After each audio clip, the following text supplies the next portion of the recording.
اسمع دي كويس. البشرية اتطورت بسرعة جنونية، من الكهوف لحد ما وصلنا للذكاء الاصطناعي.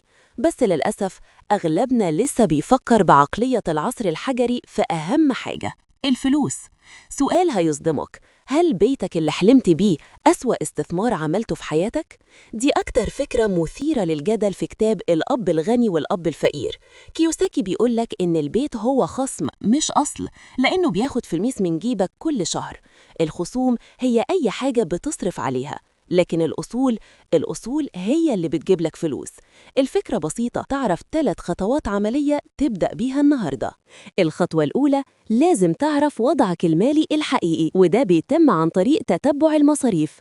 تتبع كل مليم بتصرفه لمدة شهر كامل، ما تسيبش أي حاجة. هتتفاجئ بالفلوس اللي بتطير في حاجات مش أساسية.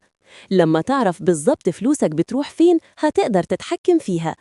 الخطوة التانية: ادخار المال أولاً. دي قاعدة ذهبية. قبل ما تدفع الإيجار أو تشتري أي حاجة، خصص نسبة ثابتة للادخار. حتى لو كانت نسبة صغيرة، المهم تكون ثابتة ومستمرة.